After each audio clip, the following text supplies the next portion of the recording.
morning. It's trash day. It's cold. Got my old bibs on. So we're going to try to pick up some trash around the farm and try to get that sent to the landfill today. I don't know what else we'll do, but that's priority on the list.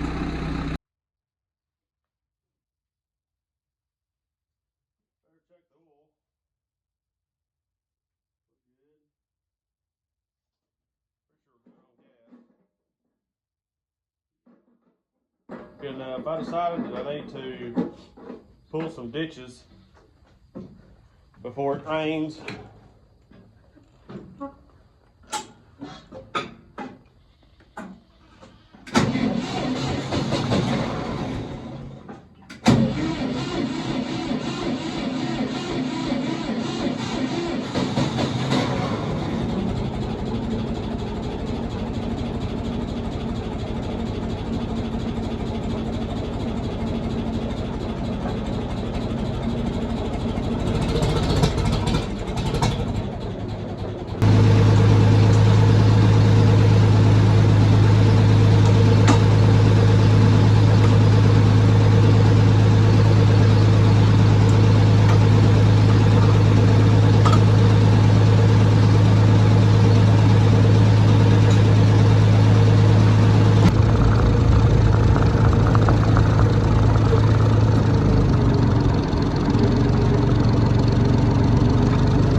some wheat seed. Oh, what was that right there?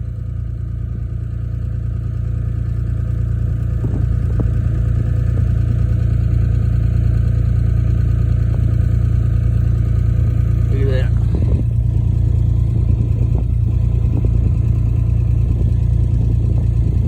So we have germination. We've sprouted. It's kind of hard to do it with one hand. I'm trying to get that cleaned off there for you. So that's what a baby wheat plant looks like. So we were just emerging. See that right there? We're just emerging. This was planted Friday, sprayed it Saturday. Today's Wednesday, so we're doing great. I'm pretty happy with that. Looks like a pretty solid emergence. Look at that. I was afraid, so we almost messed up. Sometimes I'd rather be lucky than good. So right there, so that's the shoot, and then we have the first radical root going down. Let's just put him back there where we got him. Oh yeah, let's look at all that. So we're doing good. We almost messed up. So we did not know that you needed to wait until it germinated or was up before you sprayed it with Zidua. So if it would have rained the day that I sprayed it, so I sprayed it the 24 hours after I planted it, if it would have rained that day, it would probably have really hurt our germination, and it would have definitely hurt our yield. But it still hasn't rained yet. It's been 4 days. Wednesday, Tuesday, Monday, Sunday, Saturday. So it's been 5 days. Hasn't rained, so that's good. So we might have a successful wheat crop. Maybe.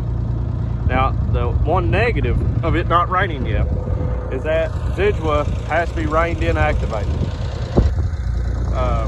So there may be some weeds here that have germinated that the Zidua is not going to touch because it hasn't been activated yet. So we'll see. We'll probably have to come back and spray it again at some point with something.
So now I'm going around and I'm putting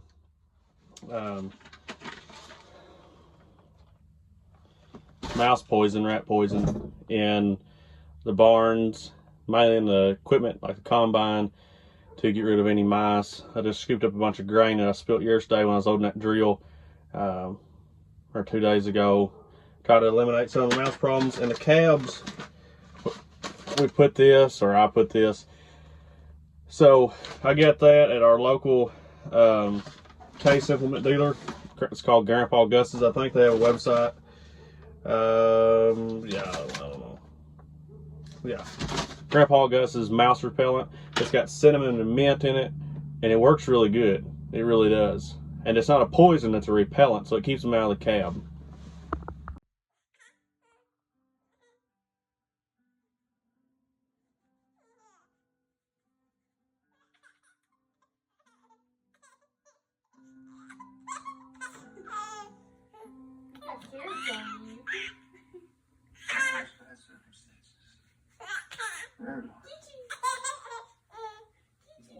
Two more boys. You were greater than two, but I was 11 years old. I felt like if I walked out of that house and never came back, you wouldn't even notice me.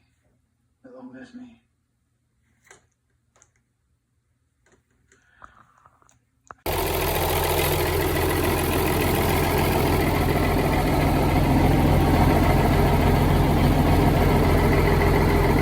I think that's probably the best glass screen I've ever used, and it's ammonia free, so it would be safe for your window tint. Pretty impressed. Yeah. So we're about to go cultipacking. It's a breeding cultipacker. Dad picked it up a few years ago, probably 3 years ago. It actually doesn't do as good of a job as the John Deere. We thought it was going to do better, but it doesn't. But it is wider, it is heavier, it is in better shape than the John Deere that we had. I just wish we had a John Deere that was larger, that folded. But hey, there's the old saying, wish in one hand, and yeah, never mind. So this is a TW35 Ford. It's a 1991 model, I believe. We've had it, Dad bought it from a neighbor that farmed right across the fence row from us. It was their only tractor, their main tractor. They only have one tractor, and they farm about 400 to 500 acres, maybe more. And it dropped a valve and in the engine, and it went to the New Holland dealer at the time, and Dad traded in a 1570 case for it, and it's been a fantastic tractor. It's not my favorite tractor. It's not, never has been, probably never will be my favorite tractor. It is a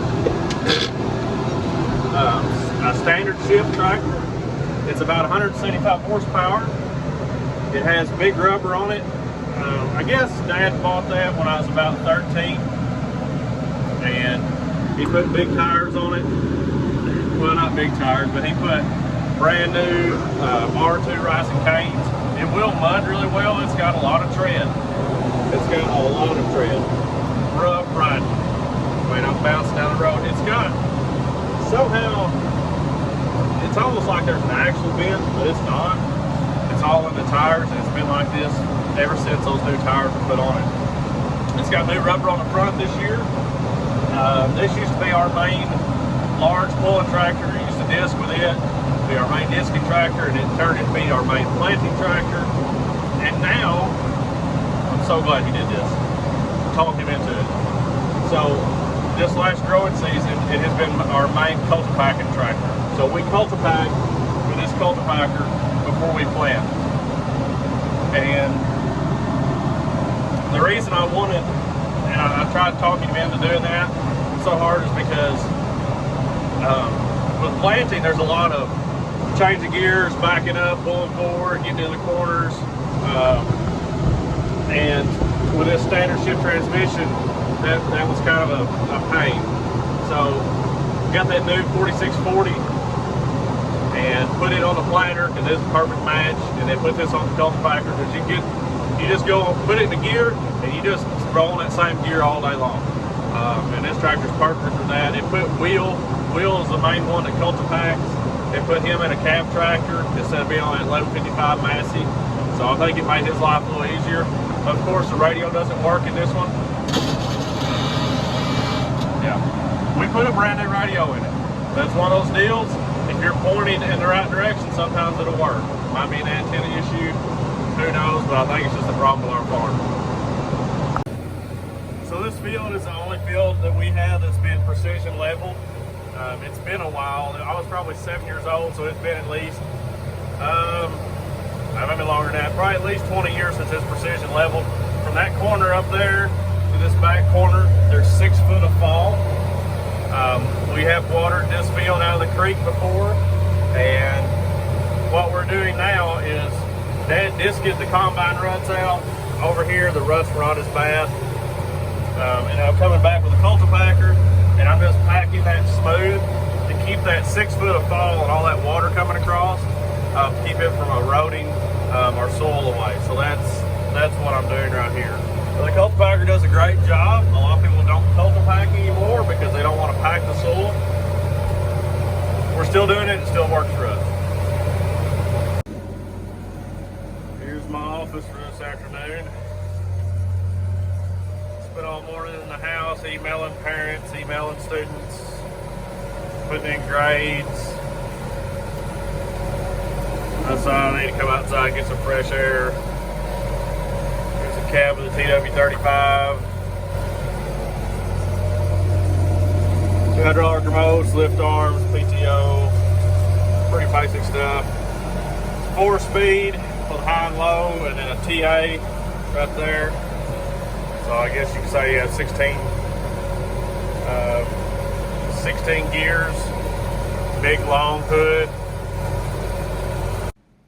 For those of you that are equipment gurus, almost 8,000 hours on this tractor.